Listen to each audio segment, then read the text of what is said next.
What's up everybody, welcome to Art and Design. My name is Thorgeir, and in this video we're going to be doing an advanced tutorial about how to use some of the most creative features available in Procreate. So strap yourself in and get ready, because we're about to dive into how to master these mind-bending features. Now let's start off with a blank canvas. I'm going to turn the background color to black. Now I'm going to turn on Drawing Assist. I'm going to do Canvas right here.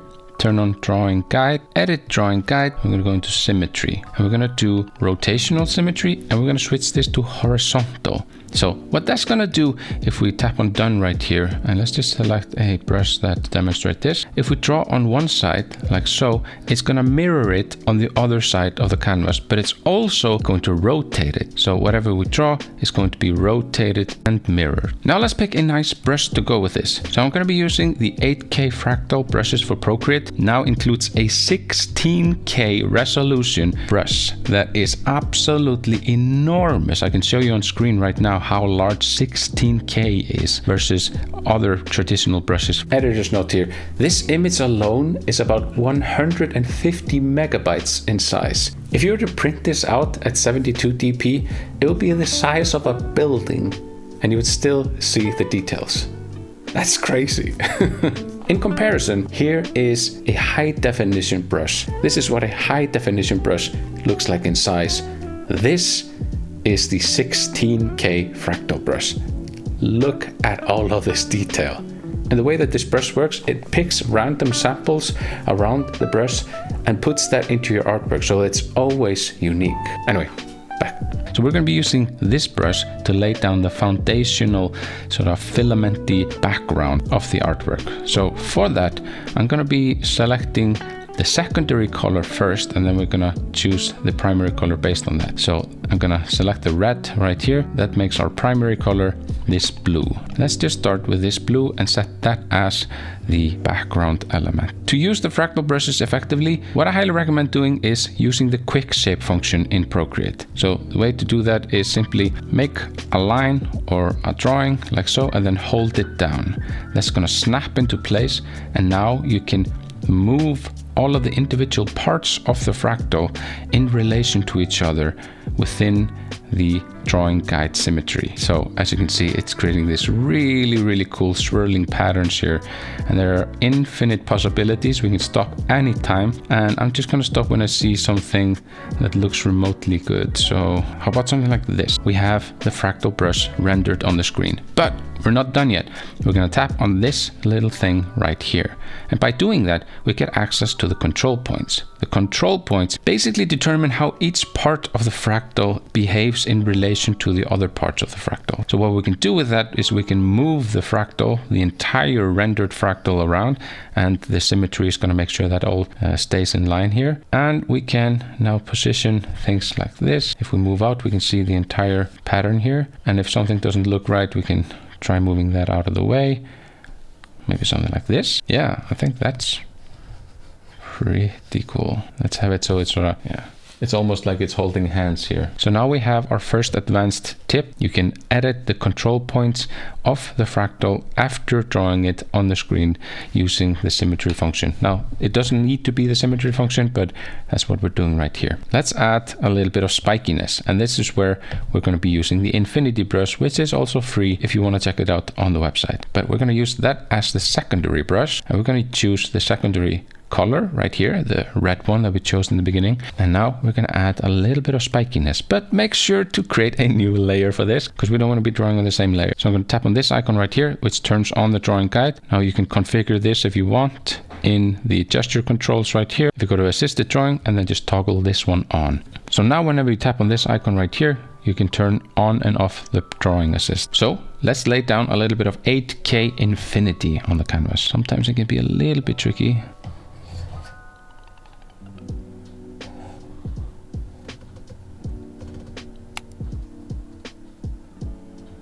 There we go.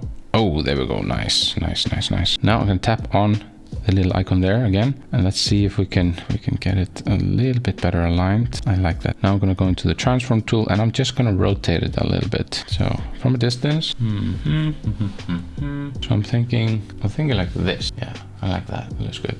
Cool. Now let's just erase some of the areas here. We don't need those. Good start, good start. Let's create another layer. And now we're gonna add a little bit of a Masquina brush to it. For that, we're gonna choose a purple. And instead of doing an actual purple, I'm gonna drop opacity down a lot. Because of the way the fractal brushes were constructed, they don't really respect opacity all that much. They sort of behave in their own way.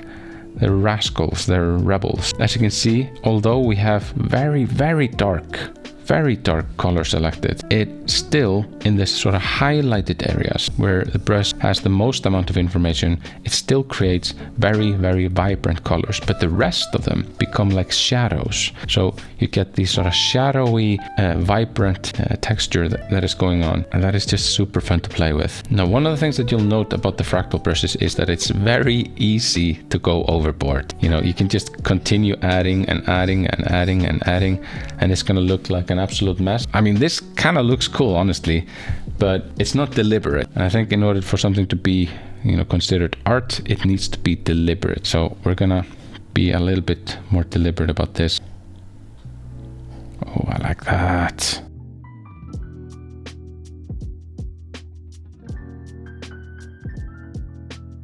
We can do something with that. I'm thinking about combining the yellow and the pink to create a sort of vortices around these pillars here. So it's going to look like a black hole, almost exploding color out of it. So we have enough texture on the canvas to get started. So this is going to form our baseline. So let's just group this up, keep a backup of it if we want to use it in the future. All right, let's create a new layer now. Now I'm going to select this color, the pink color right here, and I'm going to go into luminance, and we're going to do the light pen. And with the light pen selected, we can draw and add to it. So this is just the baseline.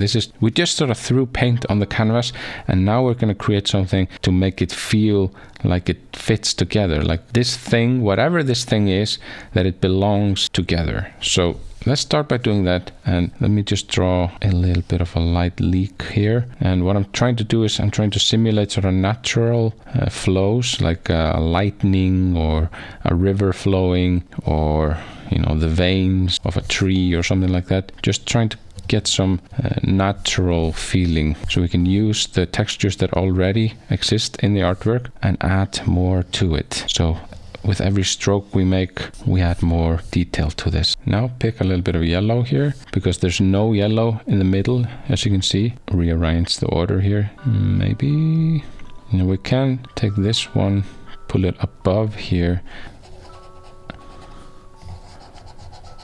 I really like this sort of spiky stuff here, but I don't want it to be absolutely overshadowed by everything else. Yeah, there we go. Now let's continue. Pulling yellow, and we're going to find the brightest part of yellow, which is close to here. Go with this one, and we're going to go follow the grain of it, and then this goes and hooks onto this.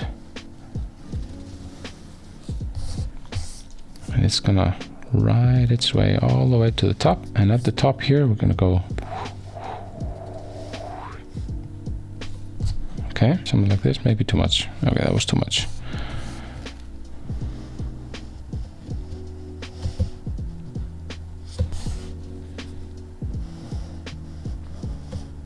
Let's see, check go there, there, there.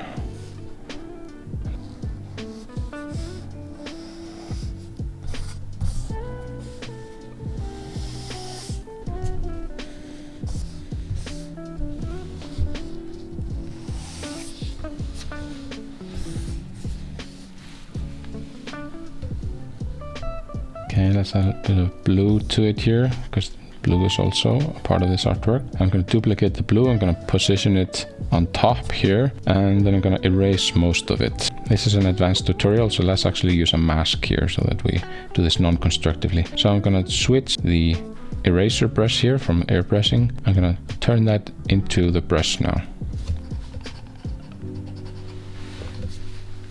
Alright, so that was part 1 of the tutorial. We explored rotational symmetry, how to use dynamic textures and manipulate the colors in very interesting ways. In part 2, we're going to be diving deeper into layer manipulation, blending modes, and introducing weird mechanics that you can use with the liquefy tool in order to get really cool effects. So stay tuned for that. If you got inspired by this video and you want to share your inspiration, please head over to artanddesign.tv and check out the community section there. If you want to reach out to me directly or the community, that's probably the best way to go. And if you're interested in picking up the fractal brushes for Procreate, then head over to the description and take advantage of the discount code. We have one for this video specifically. I really hope to see you in part 2. Take care. Bye bye.